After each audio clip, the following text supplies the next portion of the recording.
Thank you. Assalamu alaikum. How do I follow Khadija? That's a challenge.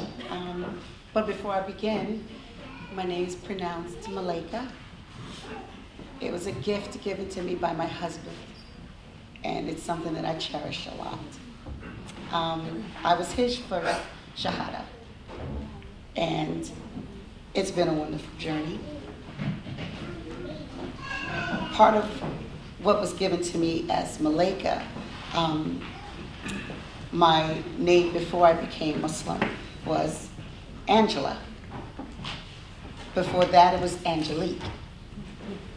My mother thought that I was like an angel until she got to know me a little better. And then she changed it to Angela after Angela Davis. So when my husband took Shahada and he wanted to select a name, I was very hesitant on changing my name. And the Imam asked me what my name was, and I told him what it was, and I told him what the story was. And he said, Malika. And I said, okay. He said, that's an angel. And I said, that angel part didn't work the first time. And he explained to me that angels were warriors. That they weren't these little fairy things that people imagine them to be, that when you saw an angel, something was about to go down. And I said, I like that. So when I show up, it's kind of like that, that something is about to go down. So when we decided that we were going to build our lives, I was the first Muslim in my family, still am. He was the first Muslim in his family, still is. So we were on this uncharted territory of being Muslim on both sides. And so they didn't know exactly what to do. My family's from the South, his family is from the South and also from the Caribbean. So there were things that we just couldn't do and events that we didn't attend, and it was difficult, challenging for a while. So when I got the opportunity to come to speak tonight, I didn't know what I wanted to talk about. I didn't even know why I was being asked. We do what we do almost seamlessly because we have to. We have 5 children, 2 adopted older children. My youngest 2 are here, and my middle son is having a good time with his friend for graduation. I was a homeschooled kid, and we decided that we were going to homeschool our children. Again, here we go, path unlike anybody else. But we also decided that in raising our children, we wanted to blaze this new path. We wanted people to realize that there were so many different ways that you can do something, and that it wasn't quite as difficult or as different as people thought it would be. All 4 of my 5 children have their own businesses, including my youngest, who's 12 years old.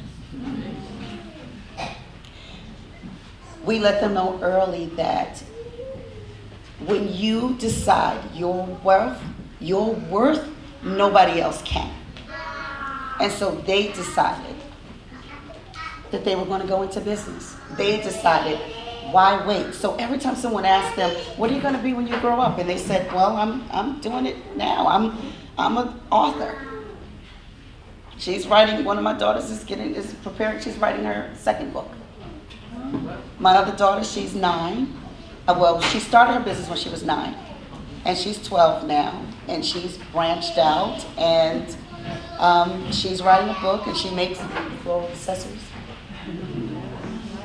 My other son is a graphic artist. In our household, we have currently probably 11 streams of income. we decided what we were going to do. We decided how we were going to run our home. We decided how we were going to educate our children. We decided what our worth was. And that way nobody could tell us any different. So, yes, I have a cakery. Most people don't even know what that is. Yes, I do. I plan parties and I help you celebrate, and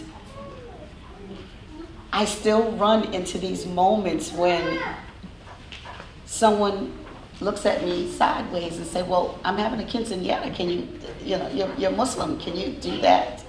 Yes. My daughter's having a bat mitzvah. How about that? Can you do that? Yes. The other day, a friend of ours, she's been my friend for about 3 years, thick as thieves. Her daughter was having her communion, and she didn't invite us. It wouldn't be the first time that we didn't get invited to something like that. And she waited to the 11th hour, and then she invited us, and I said, why didn't you invite me sooner? She said, because I was afraid to. I didn't know what you would say. I didn't know if you could go into a church. I said, what did you think was going to happen? We was going to catch on fire. We walked into the church. And she said, I didn't want to offend you. This is somebody that I've known. Our kids have had sleepovers for 3 years. And she didn't want to offend me by sharing something as sacred and as powerful as her daughter's communion, because she was afraid. It's time to not be afraid. I don't publicly speak. I'm afraid of that. But during the month of Ramadan, I asked for growth. And I tell my kids all the time, be careful what you ask for. My son used to pray for courage all the time. He used to swear he was scared of everything. I said, you keep praying for courage, monster's gonna show up. Because how are you gonna decide? How are you gonna see if you got any courage if the monster don't come? And then I did the same thing. I prayed for growth. And when Sister Iman came and asked me if I would speak, I said, see, that's that growth you've asked for. I am so honored to be here with you guys. I'm so honored to share Ramadan with you, because now it makes it a little easier. I become a little bit more comfortable. You become a little bit more relatable to me.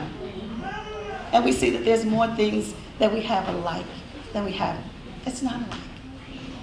So thank you guys. Thank you so much for being here tonight. Every seat is full. I'm so proud. And if there's anything that y'all, please write some things down. If y'all want to talk to me about homeschooling, I'd love to talk to you about it. Talk to me about how you keep kids in business. I'll talk to you about that too. Thank you. Thank you for having me.